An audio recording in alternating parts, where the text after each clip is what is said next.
Assalamualaikum warahmatullahi wabarakatuh. Bismillahirrahmanirrahim. Alhamdulillahilladzi jama'ana lihada wa ma kunna linajtami'a laula an jama'ana Allah. Asyhadu an la ilaha illallah wa asyhadu anna sayyidana Muhammadan abduhu wa rasuluh. Allahumma shalli wa sallim ala sayyidina Muhammad wa ala alihi wa ashabihi ajmain. Amma ba'du. Hadirin jamaah salat subuh rahimakumullah. Alhamdulillah, puji dan syukur kita panjatkan hadirat Allah Subhanahu wa taala atas karunia nikmatnya kita telah melaksanakan salat subuh dengan berjamaah. Kita juga tengah melaksanakan ibadah puasa hari yang ke-24, ada juga yang sudah 25 ya. Mudah-mudahan semua amal ibadah kita diterima oleh Allah Subhanahu wa taala. Amin ya rabbal alamin. Salawat dan salam semoga tetap tercurah atas Nabi kita, Nabi besar Muhammad sallallahu alaihi wasallam. Hadirin kaum muslimin rahimakumullah,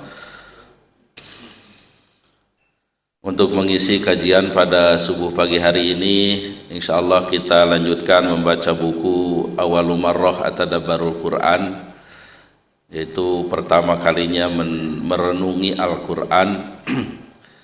Kita jadikan Ramadan ini ya, sesuai dengan petunjuk dari Al-Quran ya. Ramadan itu syahrul Quran ya. Di dalam Al-Quran itu kata Ramadan itu hanya disebut satu kali, yaitu syahrul Ramadan alladzi unzila fihil Quran. Bulan Ramadan di mana bulan itu diturunkannya Al-Quran. Jadi Ramadan dalam Al-Quran itu tidak identik dengan puasa. Nah, di ayat 183-nya itu puasa itu hanya ayyamam ma'dudat bahasanya. Hari-hari yang ditentukan, yang terhitung. Ramadan identiknya itu dengan Al-Quran dan hanya satu kali. Artinya ini pelajarannya yang pertama, ini menunjukkan keutamaan daripada Al-Quran ya. Sering kita dengar ini bahasanya ya, segala sesuatu yang dilekatkan dengan Al-Quran dia menjadi mulia ya. Bulan diturunkannya Al-Quran, Ramadan bulan paling mulia. Malam diturunkannya Al-Quran, Lailatul Qadar, malam paling mulia ya. Yang membawa Al-Quran yaitu Malak Jibril merupakan Sayyidul Malaikah, rajanya malaikat. Nabi kita Nabi Muhammad sallallahu alaihi wasallam ya, yang diturunkan kepadanya Al-Quran merupakan Sayyidul Anbiya wal Mursalin ya. Nah, kita pun ya akan merupakan orang yang terbaik ya ketika dia memang ahlul Quran. Hari yang terbaik adalah hari kita ketika bersama Al-Quran.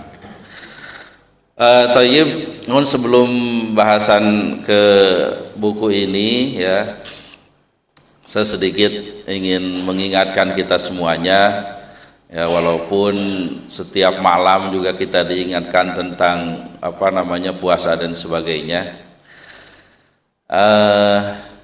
Tadi juga ya yang berkaitan dengan merenungkan Al-Quran ya, dalam rangka merenungkan Al-Quran ya. Tadi Ramadan itu identiknya dengan Al-Quran. Seperti halnya kata sahur itu identiknya dengan apa? Makan dulu. Wabil ashari hum yastaghfirun. Ketika waktu sahur mereka beristighfar. Di ayat lain itu wal mustaghfirina bil ashar, yang meminta ampun ketika waktu sahur. Jadi waktu sahur itu identiknya dengan istighfar, bukan makan begitu.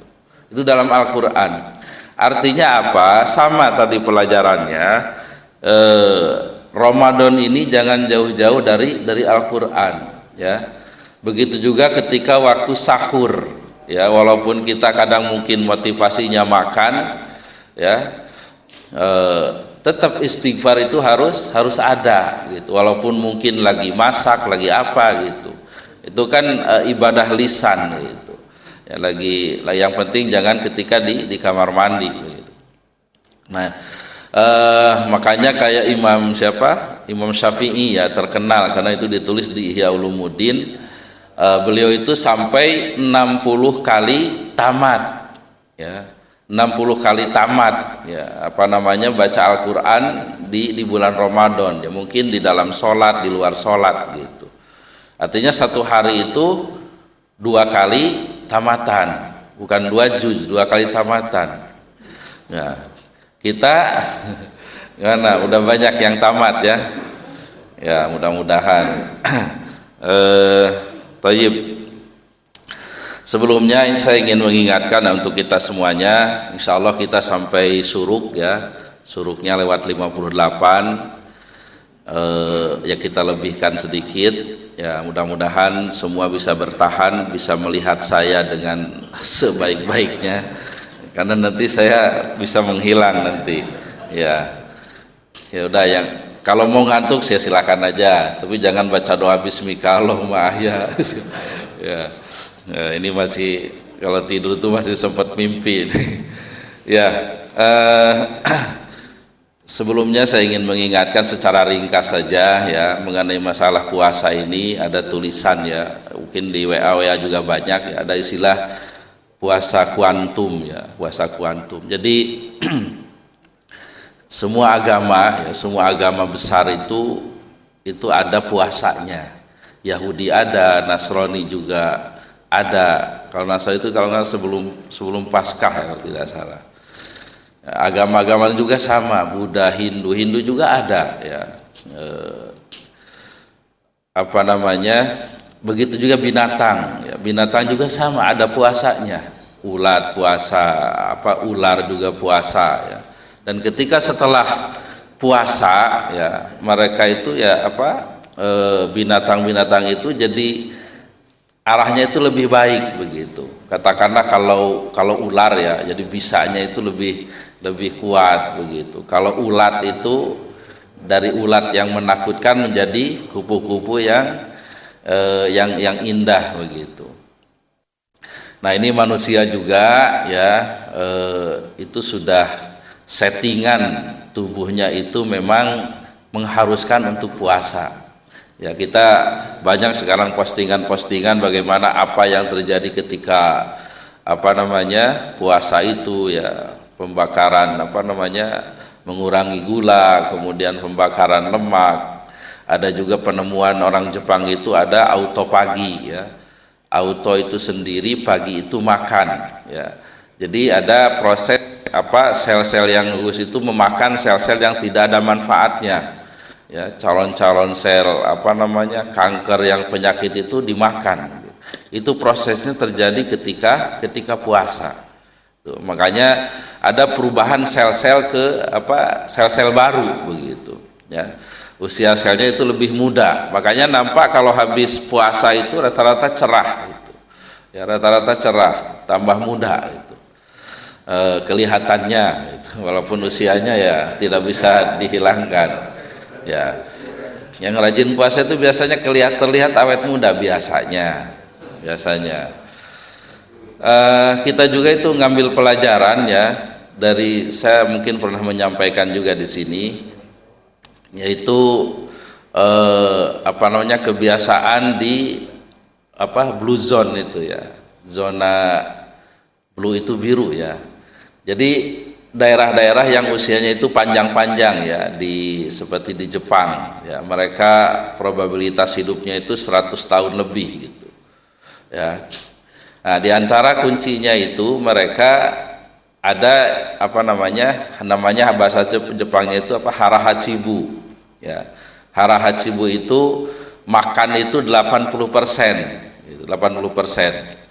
Ya, ini siaran ulang kalau tidak salah sudah disampaikan di sini juga untuk kita jadi ya bisalah ngambil contoh gitu kalau ingin umur panjang. Jadi kebiasaan orang Jepang itu kalau makan tuh piringnya kecil-kecil tapi banyak gitu. Banyak tapi kecil-kecil, makanannya sedikit-sedikit gitu. Nah, kenapa banyak? Supaya ada dalam persepsi pikiran, saya ini makan banyak gitu. Saya ini makan banyak, gitu, walaupun isinya sedikit. Nah, kita sebaliknya, piringnya 2-3 isinya, gitu. Karena persepsinya baru juga satu piring satu, gitu kan bahasanya itu. Jadi identiknya dengan sedikit, gitu. Itu tuh kebiasaan orang Jepang. Jadi 80% tidak sampai kenyang gitu.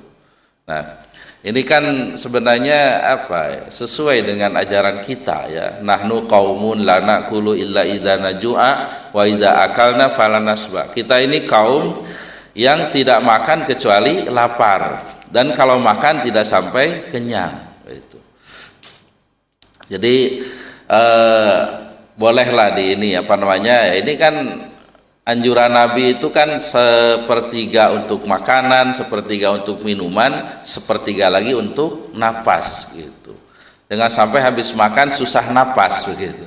Ya, kayak habis berbuka itu jangan sampai buka puasa itu jadi balas dendam begitu.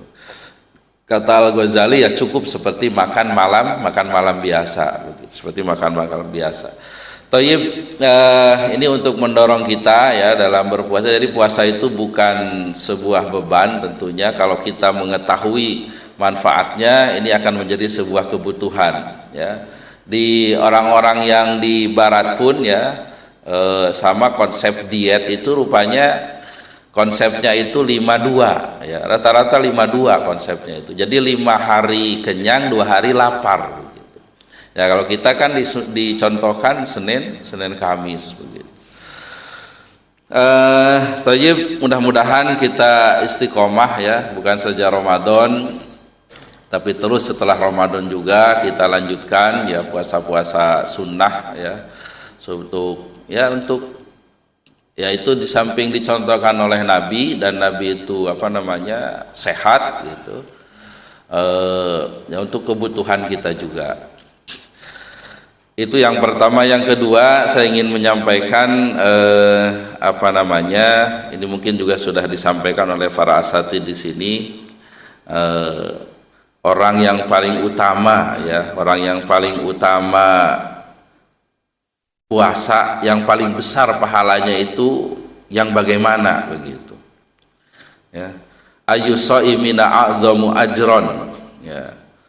Ya, jadi orang yang berpuasa yang bagaimana yang pahalanya itu paling besar gitu. Apa yang paling lemes atau yang paling kering bibirnya atau apa? Nah, ternyata jawaban Nabi aksaruhum lillahi dzikron. Mereka adalah orang yang paling banyak dzikir mengingat Allah Subhanahu wa taala. Itulah orang yang puasa yang paling utama, itu yang paling banyak mengingat Allah Subhanahu wa taala.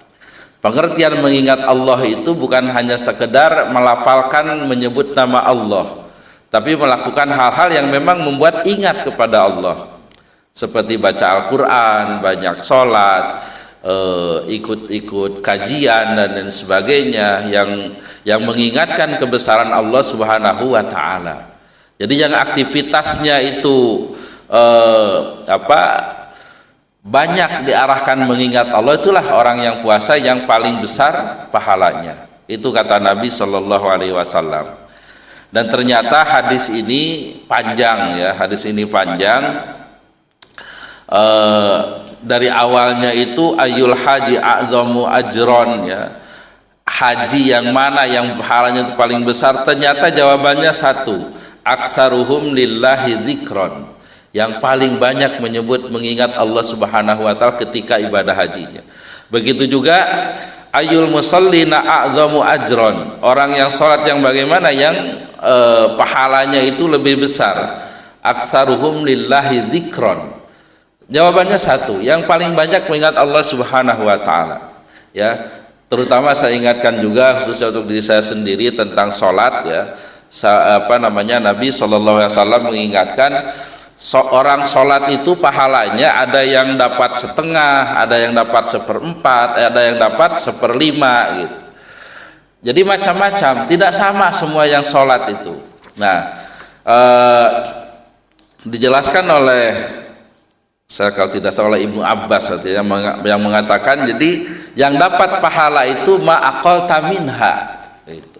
Yang kau sadar gitu, yang kau ngeh gitu, kita itu sedang sholat, sedang menghadap Allah gitu, kita ngerti apa yang kita baca gitu, itulah yang dapat pahalanya.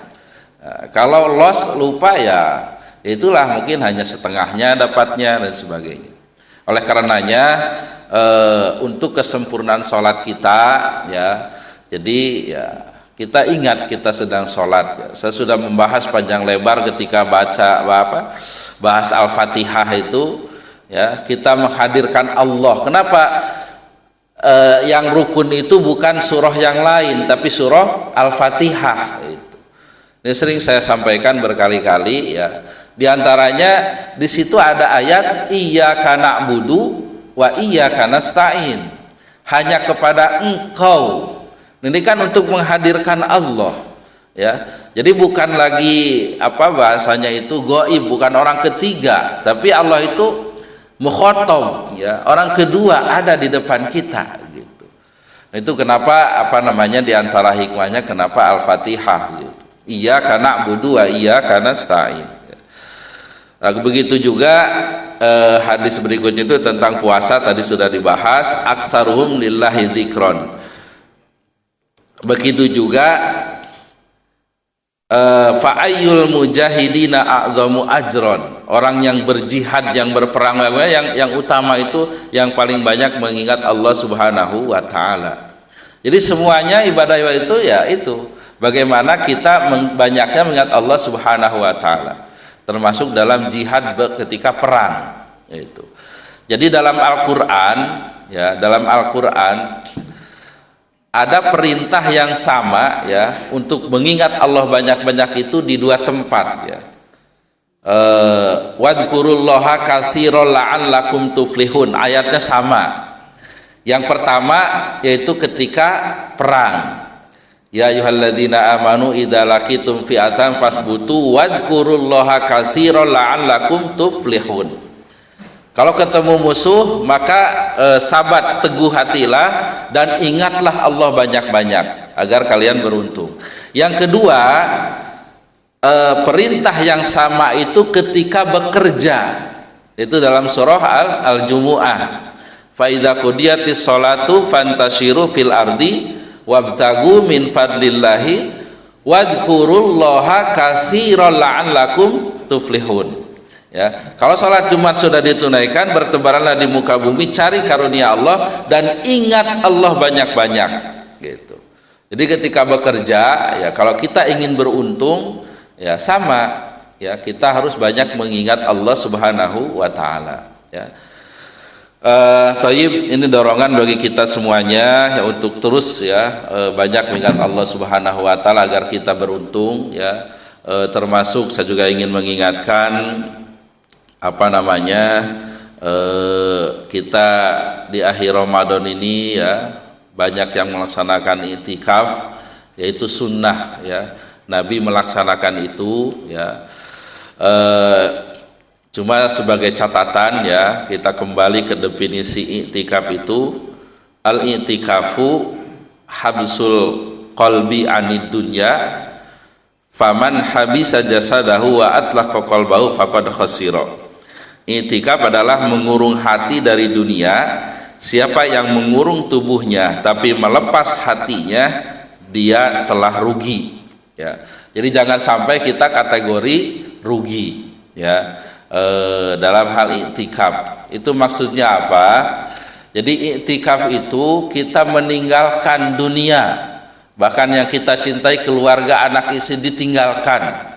Itu untuk apa? Ya untuk mengingat Allah tadi ya, untuk mendekatkan diri kepada Allah Subhanahu wa taala. Jangan sampai badannya dihabsun itu dibatasi, tapi hatinya tidak dibatasi gitu. Dari keluarga kita jauh gitu, tapi dengan orang-orang ya terlalu terbuka gitu. Nah, ini saya mengingatkan terutama ya itu sekarang ini godaannya HP ya. HP itu udah kayak sindrom kecanduan, ketagihan gitu. Jangan-jangan yang orang awam, ustadz pun sama, mau sholat pun masih sempat buka WA. Nah, ini fenomenanya ya. Jadi jangan sampai mau itikaf ya bawa HP grup 10 belum dibuka gitu, belum balas itu ya. Itu artinya dirinya dikurung tapi hatinya dilepas begitu. Jangan sampai termasuk yang rugi gitu. Jangan sampai yang rugi gitu. Baik, itu mengingatkan kita semuanya, mudah-mudahan ya kita dalam sisa Ramadan tahun ini ya bisa menyempurnakan ya ibadah kita dengan sebaik-baiknya, karena memang tidak tahu kita Ramadan tahun depan ketemu lagi atau tidak, nggak ada jaminan gitu. Ini saya cerita ya karena baru ya.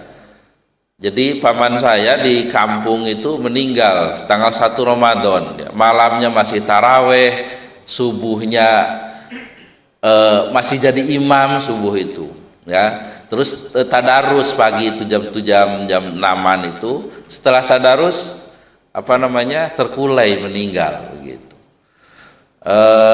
Beberapa hari berikutnya 10 harian lah, Kamis tanggal 1. Nah, anaknya hari Sabtunya itu meninggal, bukan Sabtu ke tanggal 3-nya ya.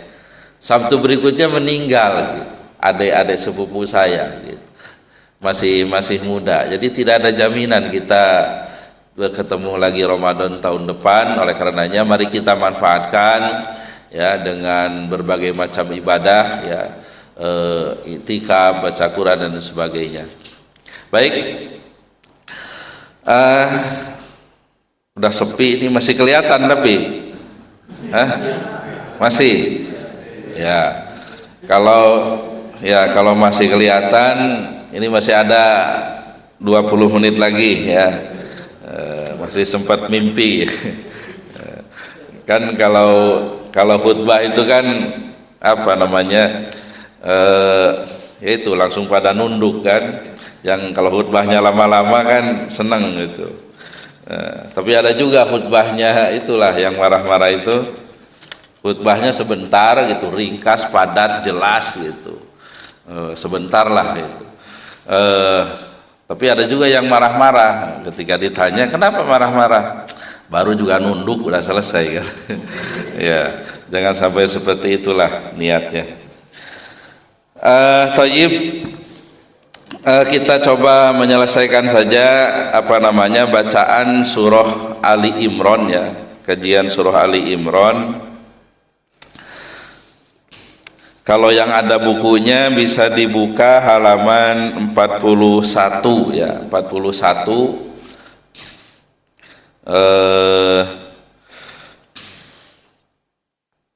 Kemarin sudah dibahas itu tentang sholatnya perempuan ya, sholatnya perempuan.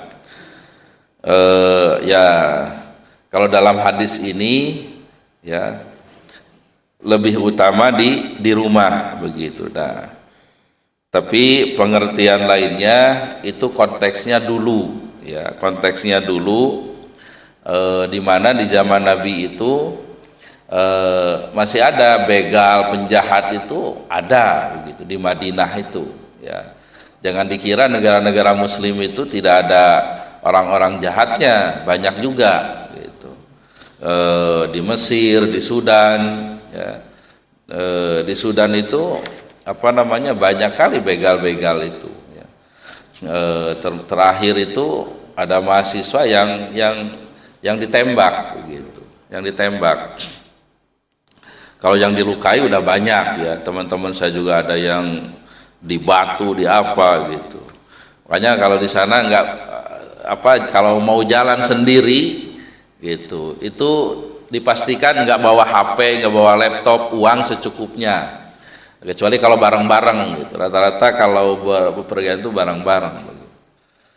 Jadi konteksnya seperti dulu juga ya sama begitu. Jadi akan lebih aman perempuan itu sholatnya di rumah begitu.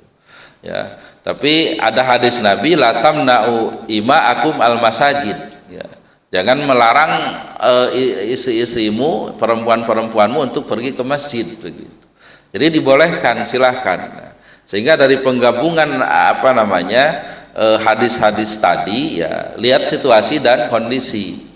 Kalau memang sudah tidak ada anak kecil, tidak ada yang diurus ya, dan ada tempat khusus yang terjaga ya, memang ya silakan ke masjid begitu ya. Tapi kalau di rumah ada anak kecil, ada apa yang diurus gitu ya, sebaiknya di rumah begitu. Jadi lihat situasi dari beda pendapat ini. Baik, itu sudah kita bahas. Di halaman 41 paling bawah itu, Bismillahirrahmanirrahim. Qala ta'ala lan tanalul birra hatta tunfiqu mimma tuhibbun. Kalian tidak akan sampai kepada sebuah kebaikan sehingga kalian menginfakkan apa yang kalian cintai. Qala Ibnu Utsaimin rahimahullah, Ibnu Utsaimin berkata, yan bagi lil insani ayata'ammal hadhil ayata walau marratan wahidatan. Penting bagi seorang manusia untuk merenungi ayat ini walaupun hanya sekali. Idza a'jabahu syai'un min malihi, kalau dia punya harta yang membuatnya itu kagum, bangga, falyatasaddaq bihi, maka hendaklah disedekahkan. La'allahu yanalu hadzal birra, mudah-mudahan dapat kebaikan ini. Jadi kalau ada barang, ini anjuran Syekh Utsaimin ya, kalau ada barang yang kita senangi, kita sukai gitu, mungkin sendal atau baju gitu, nah, kalau melihat ayat ini disedekahkan katanya gitu, disedekahkan. Mudah-mudahan sampai kepada derajat kebaikan, karena ayat ini menyampaikan lan tanalul birra, orang itu tidak akan sampai kepada kebaikan ya, yang sebenarnya hatta tunfiqu mimma tuhibbun, sampai dia menginfakkan apa yang dia cintai. Baik, yang ketiga, ja'alallahu ta'ala namudzajas sabati fi hadhihi surati imra'ataini. Allah menjadikan pola keteguhan ya, simbol keteguhan itu dalam surah Ali Imran itu dua perempuan. Yang pertama zaujatu Imran, istrinya Imran. Siapa namanya? Masih ingat? Masih ingat atau masih lupa? Atau lupa lagi? Hannah ya, Hannah.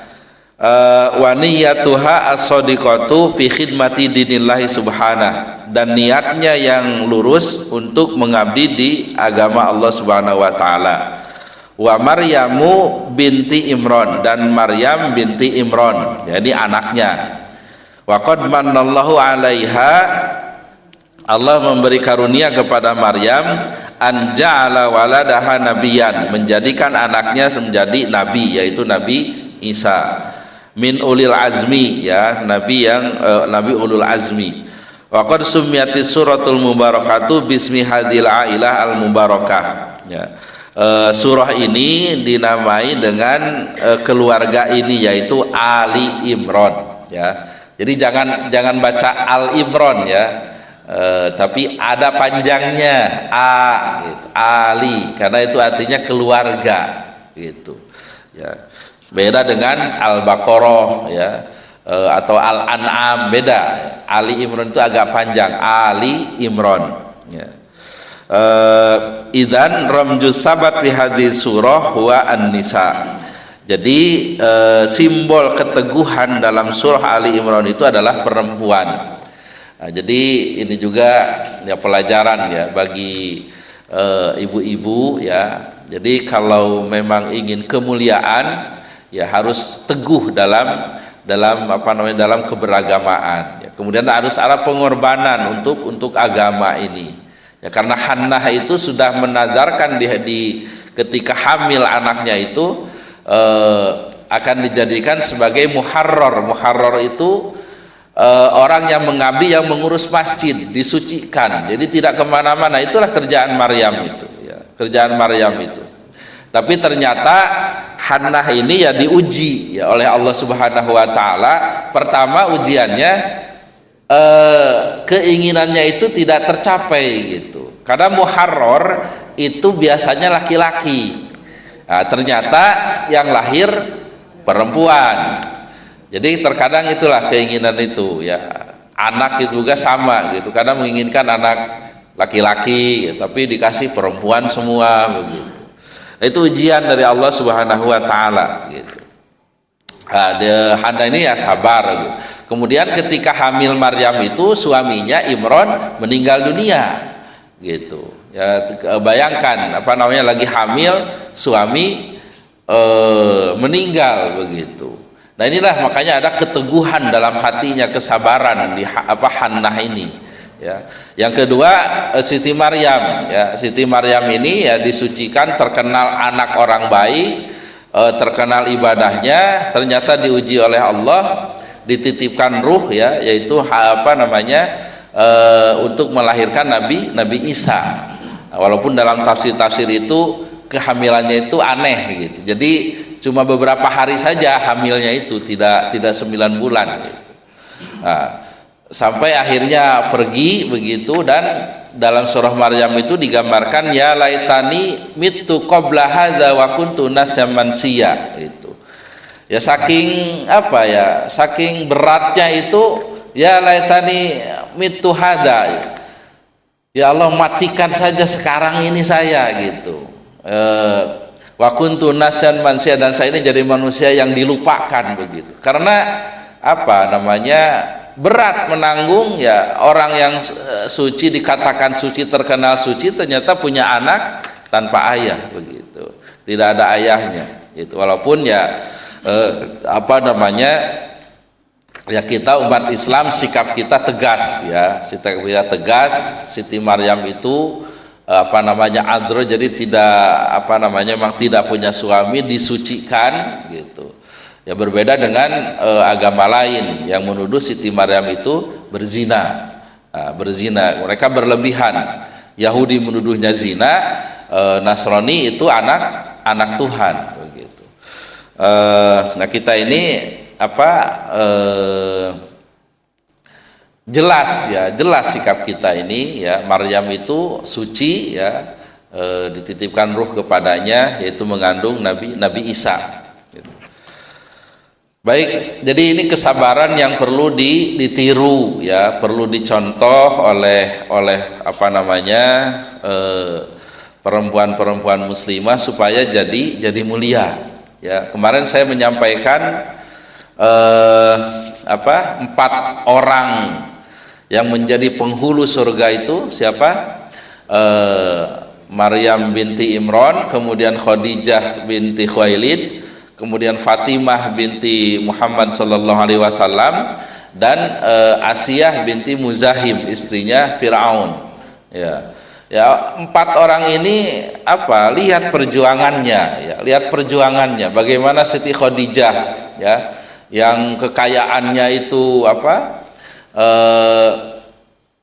Berapa itu ya, sekitar 3/4 ya, 3/4, maka itu kekayaannya itu sampai habis begitu, dipakai untuk dakwah ya, dipakai untuk berdakwah begitu. Bagaimana kesabaran Siti Fatimah ya, yang apa namanya dalam hadis itu kan yang dikenalnya ketika menggendong anaknya sambil menumbuk gandum begitu ya. Ya bayangkanlah apa namanya anaknya 2 gitu, Hasan Husain ya, digendongnya sambil menumbuk gandum begitu, dan itu kerjaan hari-hari gitu, sampai membekas di pundaknya itu ya. Tapi sabar gitu. Begitu juga Siti Asiyah ya. Siti Asiyah ini ya udah kemarin udah cerita juga ya, pertemuan sebelumnya ya. Dia nggak mau nikah sama Firaun begitu, nggak mau nikah sama Firaun, ya menolak ya. Tapi orang tuanya diancam mau dibunuh begitu. Jadi karena itulah dia mau nikahi dengan Firaun. Jadi orang-orang yang sabar ya. Ya tentunya dalam rumah tangga ya banyak sekali ujian-ujiannya. Ya, kalau kita ingin mulia ya bersabar menerima ujian itu. Baik, satu lagi biar selesai ini. Zuyyina linnasi hubbus syahawat ya, ayat ayat 14 ya, surah Ali Imran. Zuyyina linnasi hubbus syahawati minan nisa'i wal banina wal qanatiril muqantarati minadz dzahabi wal fiddati wal khailil musawwamati wal anami wal hars ya. Jadi dihiasi bagi manusia itu cinta perempuan, ya, anak-anak ya. Khailil musawwamah, jadi kuda-kuda yang bagus begitu. Binatang ternak, tadi ada dahab ya, emas, perak ya, kuda, kemudian binatang ternak, kemudian al-hars ya, ladang ya, ladang. Saya bacakan aja dulu. Kila al-muzayyin huwa Allah, dikatakan yang menghiasi itu, yang memberi indah itu Allah. Wakilah huwa syaiton, ada yang mengatakan yang membuat itu indah itu adalah setan. Wala ta'arada fihima, dalam kedua pendapat ini tidak bertentangan. Fatazinullahi bil ijadi wa tahiyati lil intifa. Adapun Allah memberi perhiasan itu yaitu dengan mengadakan ya, mewujudkan atau menciptakan dan dipersiapkan untuk diambil manfaat. Wa tazinu syaiton, adapun hiasan dari setan itu bil waswasah wal khodi'ah ya, dengan keraguan dan tipuan ya. Jadi kalau Allah itu ya memang udah ditakdirkannya ya, laki-laki ya senang dengan perempuan ya, senang dengan anak-anak, senang punya emas dan sebagainya, karena memang diciptakan oleh Allah. Nah, tapi hati-hati jangan sampai ya kena waswasah dan khodi'ah dari setan. Ya, perhiasan-perhiasan ini melalaikan dari mengingat Allah Subhanahu wa taala. Kemudian ada pelajaran lainnya satu lagi, ini menyebutkan beberapa hal ya, ada emas, ada kuda, ada an'am binatang ternak. Ini juga petunjuk ya. Kalau nggak salah yang bahas itu siapa? Ustaz Adi Hidayat kalau tidak salah ya. Kalau kita ingin ada usaha ya, di usaha-usaha itu ya, kalau investasi emas ya, perak, kalau emas itu kan nggak ada ruginya katanya. Kemudian al-khail itu kendaraan ya, motor, mobil begitu, usaha showroom ya. Kemudian an'am ya, ternak sapi, ternak kambing begitu. Al-haras itu ya pertanian ya, bisa bertani padi, tanaman, pokoknya itulah, karena itu kan diperlukan ya untuk pangan itu ya. Jadi kalau pikir-pikir investasi, coba yang 4 itulah. Baik, udah lewat 58, saya juga sudah capek juga. Ini haus nggak bisa minum, masih lama masalahnya. Nggak ada juga di sini ditaruh. Nggak kan, kalau siapa tahu lupa kan, kayak si Kabayan itu kan, yang kemarin kita cerita kan.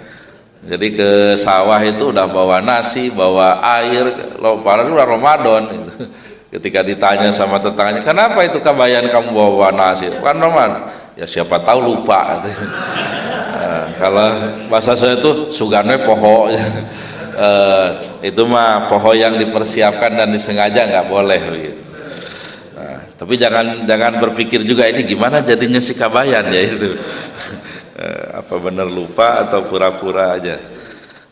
Baik, barangkali ada yang mau menambahkan atau mungkin salah perlu diluruskan atau mungkin ada pertanyaan, kita diskusikan. Oh ya. Assalamualaikum warahmatullahi wabarakatuh. Waalaikumsalam. Tadi Pak Ustaz menyinggung masalah kecintaan seseorang kepada sesuatu yang harus diberikan kepada orang yang membutuhkan. Iya. Apa ini ada korelasinya dengan riwayatnya Nabi Sulaiman yang mencintai kuda-kudanya, sehingga kuda-kudanya itu disembelih atau dibagi-bagikan? Iya. Nah ini kisah Nabi Sulaiman dengan yang tadi Pak Ustaz sampaikan, memberikan apa yang kita Iya. Iya. Itu salah satu contohnya ya. Ya, ada sama seperti kisahnya siapa? Umar ya, yang terlambat sholat asar itu. Bukan terlambat sholat, terlambat berjamaah asar karena ada kebun yang dia ngurus kebun, senang dengan kebun itu. Tapi ternyata ketika pulang sholat asar berjamaah asarnya itu sudah selesai, akhirnya diinfakkan itu kebunnya itu gitu. Ya kalau orang-orang itu apa namanya, orang-orang dulu itu ya beda dengan kita ya tentunya beda dengan kita. Inilah makanya kita itu harus dalam berpendapat itu pertengahan ya itu. Kalaulah di zamannya dulu Abu Bakar ketika perang Tabuk itu menginfakkan seluruh hartanya ya. Kalau Umar kan setengah hartanya. Nah kenapa kalau Abu Bakar dan Nabi menerima gitu, Nabi menerima gitu, karena Abu Bakar ini ya orangnya itu apa, supel, pandai bergaul gitu, pandai juga berbisnis gitu. Jadi kalau minjem dulu untuk usaha, orang itu akan ngasih dan usahanya itu akan lancar gitu. Tapi berbeda ketika ada siapa, kalau nggak salah Sa'ad bin Abi Waqqas atau siapa itu yang mau menginfakkan seluruh hartanya itu, mau mewasiatkan. Kata Nabi jangan, katanya, itu ada keluargamu, sampai as-sulusu aksar itu, sepertiga itu udah banyak katanya gitu. Sepertiga itu banyak katanya. Makanya konsep wasiat itu kan sepertiga ya, konsep wasiat itu sepertiga. Apa namanya, karena sulus itu aksar, tapi tidak karena ada keluarganya dan sebagainya yang harus dihidupi gitu. Jadi jangan sampai ada yang habis-habisan sedekah itu gitu, motornya dikasih, uangnya dikasih, habislah semua gitu. Ya kita ini apa ya, keimanan kita kan masih nggak kayak Abu Bakar begitu ya, kayaknya nggak kayak Abu Bakar ya. Jadi ya kita kan mungkin motor satu-satunya seneng itu dikasih gimana juga gitu kan, nggak bisa nanti untuk bekerja dan sebagainya kan. Nah, artinya dilihat-lihat lah, ini memang udah tingkatan tinggi ya, tingkatan tinggi ya. Jadi artinya jangan sampai yang kita cintai itu ya melupakan Allah begitu, melupakan apa, karena apa, senang dengan umpamanya kalau di kampung itu ada kambing atau ayam begitu sampai lupa jamaah atau sebagainya begitu. Jangan sampai seperti itu gitu. Nah kalaupun kita mampu menginfakkan, ya memang infak yang terbaik ya, yang kita mampu begitu, yang kita mampu ya, tentunya sesuai dengan keadaan kita, gitu. Baik, mungkin itu ya, itu contoh-contoh ya, contoh-contoh yang ayatnya tadi ya, seperti Nabi Sulaiman atau Umar yang menginfakkan sesuatu yang dicintainya gitu. Baik, kalau tidak ada kita cukupkan saja. Mana Pak Raja ini? Oh ya, ini masih terlihat saya ya. Ya, nggak hilang kan saya ya. Baik, mudah-mudahan ada manfaatnya. Kita akhiri dengan berdoa kepada Allah Subhanahu wa taala.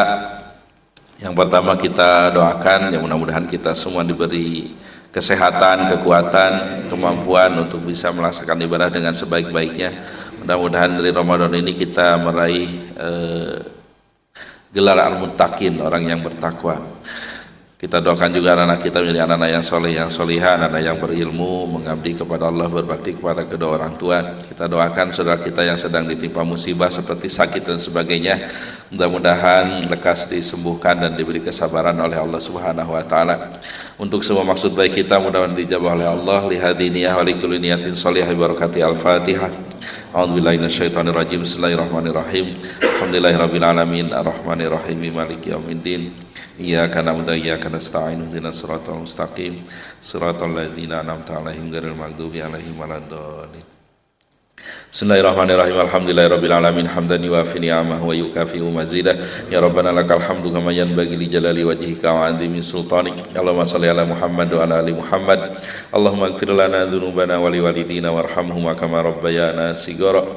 Allahumma jal zaman hadza zaman marhuma wa tafarruqana min ba'dihi tafarruqan ma'suma. Allahumma inna nas'aluka ridhaka wal jannah wa na'udzubika min sakhatika wan nar. Allahumma innaka afuwun karim tuhibbul afwa fa'fu anna ya karim. Rabbana taqabbal minna salatana wa siyamana wa qiyamana wa ruku'ana wa sujudana wa takhassuana wa tadarruana wa ta'abbudana wa tammim taksirana bi rahmatika ya arhamar rahimin. Rabbana hab lana min azwajina wa dhurriyyatina qurrata a'yun waj'alna lil muttaqina imama. Rabbana la tad'alana dhanban illa ghafartah wa la hamman illa farajtah wa la daynan illa qadaitah wa la maridan illa syafaitah wa la aiban illa satartah wa la hajatan hawaijid dunya wal akhirati illa qadaitah ya arhamar rahimin. Rabbana atina fid dunya hasanah wa fil akhirati hasanah wa qina adzabannar. Sallallahu ala sayyidina Muhammadin wa ala alihi wa sahbihi wa sallam. Subhana rabbika rabbil izzati amma yasifuna, salamun alal mursalin, alhamdulillahi rabbil alamin. Subhanakallahumma bihamdika asyhadu an la ilaha illa anta astaghfiruka wa atubu ilaik. Alhamdulillahi rabbil alamin. Assalamualaikum warahmatullahi wabarakatuh.